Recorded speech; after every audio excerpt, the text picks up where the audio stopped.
Vous aimez écouter deux IA débattre des marchés chaque semaine? Cliquez sur « J'aime ». Partagez. Abonnez-vous. Pas pour l'algorithme, mais pour votre esprit affûté, chaque dimanche.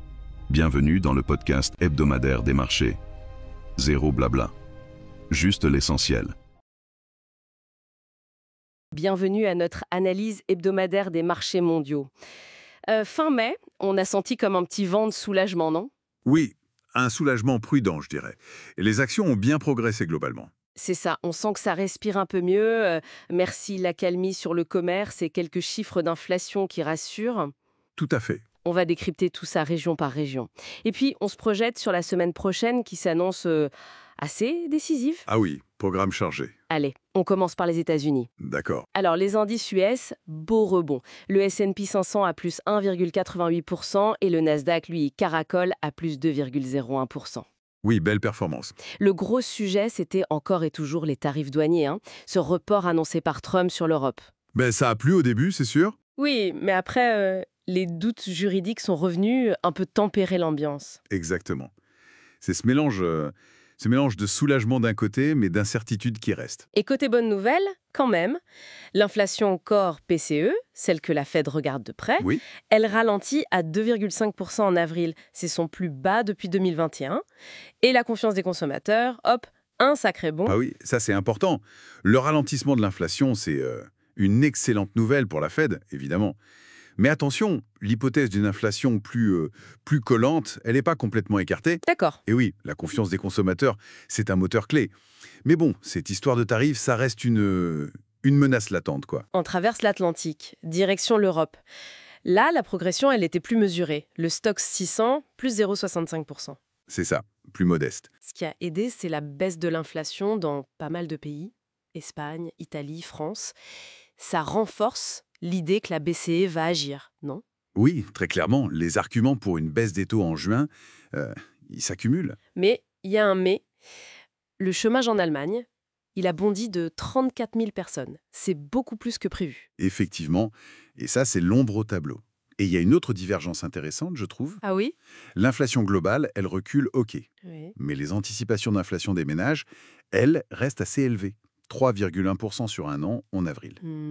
D'accord. Donc si on ajoute ça à la faiblesse du marché du travail allemand, on voit que la situation en Europe, elle n'est pas si simple. Il y a une fragilité sous-jacente. Ok. Et au Royaume-Uni? Le FTSE 100, il gagne un petit 0,62%. Oui, il grappille un peu. On dirait qu'il est aidé par la baisse de l'inflation ailleurs et puis les flux de crédit qui tiennent encore. Mais alors attention, Oui, bien sûr. le secteur manufacturier, lui, il souffre énormément. La production automobile, en avril, moins 16% sur un an, c'est énorme. Ah oui, c'est une chute très marquée. Et le moral dans les services au plus bas depuis 2 ans et demi. Apparemment plombé par les taxes, les coûts. Voilà, c'est toute la question de la résilience britannique. D'un côté, les entreprises qui sont clairement sous pression fiscale, sous pression des coûts, et de l'autre, les ménages qui, si on regarde les prêts immobiliers par exemple, semblent tenir bon pour l'instant. C'est un équilibre précaire donc. Tout à fait, très précaire. Allez, on file en Asie, Tokyo, très belle semaine là-bas. Ah oui, le Japon s'est bien comporté. Le Nikkei plus 2,17%, le Topix plus 2,41%. Deux moteurs apparemment. Je vous écoute. D'abord, un regain d'optimisme sur le commerce mondial. Il y a eu cet appel jugé positif entre Trump et Ishiba avant le G7. Oui, ça a aidé. Le Japon est très sensible à ça. Et puis l'inflation qui semble s'installer. L'IPC Core à Tokyo, record en 2 ans. Exactement. 3,6%. Et ça, c'est intéressant. Le Japon profite de la calmie commerciale, c'est clair. Mais cette inflation qui monte, Oui. ça commence à poser un vrai défi pour la Banque du Japon et sa politique ultra prudente, disons. Le gouverneur Ueda reste très prudent dans ses mots, mais la pression monte. D'accord, on surveillera ça. On termine ce tour du monde par la Chine. Là, par contre, les marchés font un peu grise mine. Oui, c'est plus poussif. Shanghai stable, mais le CSI 300 en baisse de 1%. Pas de données majeures cette semaine et les annonces de relance, bon. Elle semble encore un peu floue, c'est ça, hein? Ce plan pour l'IA, 500 milliards de RMB. Oui, ça manque de concret pour l'instant, on dirait. À noter aussi, le prochain plan quinquennal mettrait l'accent sur l'industrie. Voilà, Pékin peine à redonner confiance aux investisseurs. Il y a des promesses, mais les actes, ils tardent un peu. Hmm. Et cette action sur l'industrie, d'ailleurs, s'il se confirme, ça pourrait paradoxalement relancer les frictions commerciales à terme, indépendamment des tarifs actuels. Ah, intéressant comme perspective. Bon, projetons-nous sur la semaine qui vient. Du 2 au 6 juin. L'agenda est, Très dense. oui, très dense. Aux États-Unis, l'ISM Service mercredi et surtout vendredi les chiffres de l'emploi. Le fameux Non-Farm Payrolls.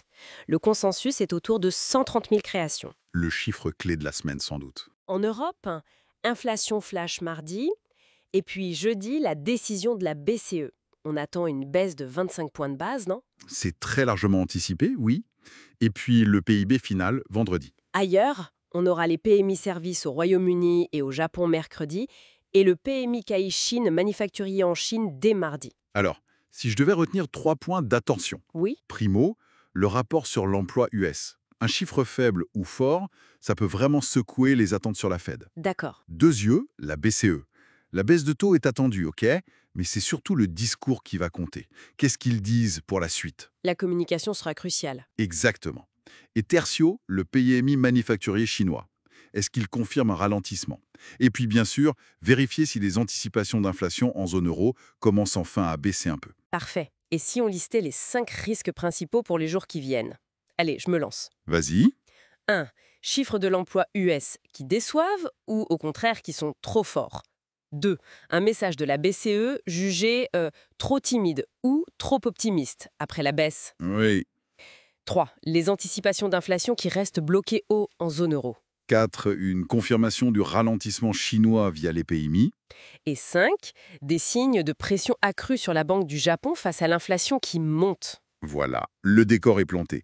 En résumé, on a eu une semaine de répit sur les marchés, l'espoir d'une désescalade commerciale, une inflation qui se calme un peu. Oui, un peu d'optimisme prudent. Mais voilà, juin commence fort. Les données, les décisions des banques centrales, ça va vite tester cet optimisme qui reste fragile. Absolument. L'équilibre va être testé. Et pour finir, peut-être une petite réflexion. Je t'en prie. On se focalise beaucoup sur les tarifs douaniers actuels, c'est normal, mais cette stratégie chinoise de renforcement industriel pour les années 2026-30, est-ce qu'elle ne prépare pas en fait le terrain pour de nouvelles tensions commerciales plus structurelles, plus profondes? C'est une excellente question pour la route. Une dynamique de fond à garder en tête, Exactement. à méditer. Vous êtes encore là? Alors vous êtes des nôtres, ceux qui veulent vraiment comprendre les marchés. Si ça vous a fait réfléchir autrement, likez, partagez et abonnez-vous.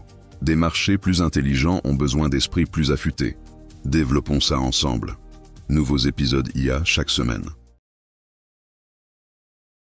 Et si ce podcast parlait de votre secteur? Imaginez ce niveau d'analyse propulsé par l'IA, mais adapté à votre entreprise.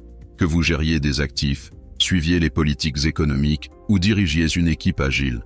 Nous créons des podcasts sur mesure pour les décideurs comme vous. Contactez-nous. Construisons le vôtre.